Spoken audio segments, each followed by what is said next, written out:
வணக்கம் நண்பா. இப்போ பார்த்தீங்கன்னா நம்ம காலம்ராடு ரெட் ஃபோர் ஸ்கூட்டர் தான் போட்டிருக்கோம். இது என்ன பிரச்சனைன்னு பார்த்தீங்கன்னா, ஃபஸ்ட்டு எர்த் லெவல் நம்ம எக்ஸிக்யூஷன் பண்ணும்போது ராக் சர்ஃபேஸ் அதிலிருந்து லெவல் எடுத்து நம்ம ராடு வந்து கரெக்டாக வந்து டைமென்ஷன் கொடுத்துடணும். கட்டிங் லென்த்து நம்மளாக தான் கொடுக்கணும். அப்படி கட்டிங் லென்த்து நீங்கள் கம்மியாக கொடுத்தீங்கன்னா என்ன ஆகுன்னு கேட்டிங்கன்னா, பாருங்கள், ரெயின்ஃபோர்ஸ்மெண்ட் பண்ணியிருக்கங்க காலத்துக்கு லேப்பிங் அடிச்சிருக்காங்க. பார்த்தீங்கன்னா இந்த லெவல் இருக்குது பார்த்தீங்களா, இந்த லெவல் இவ்வளோ தான் வந்து எஃப்எஃப்எல் லெவலு, ஃப்ளோர் ஃபினிஷிங் லெவலு. இது வரைக்கும் தான் வந்து இந்த காலம் வருது.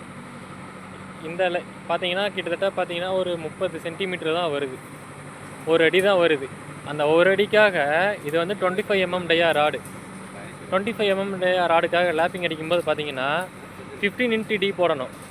15 x D போட்டிங்கன்னா 1.25 வருது. எங்கேருந்து லேப் பண்ணியிருக்காங்க பாருங்களேன். இங்கேருந்து இதிலிருந்து பாருங்கள், இது வரைக்கும் 125 ப்ளஸ் வந்து இந்த எக்ஸ்ட்ரா லென்த்து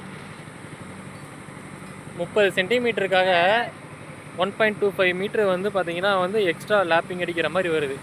இதனால் பார்த்திங்கன்னா குவான்டிட்டி தான் வந்து நமக்கு வேஸ்ட்டு. 25 mm டயா ராடு, அதை வெயிட் கால்குலேஷன் பண்ணி பாருங்கள். கிட்டத்தட்ட பார்த்திங்கன்னா இந்த சைடு பார்த்திங்கன்னா மொத்தம் 14 நம்பர்ஸ் வருது. 14 நம்பர்ஸ்க்கு லேப் அடிக்கணும்.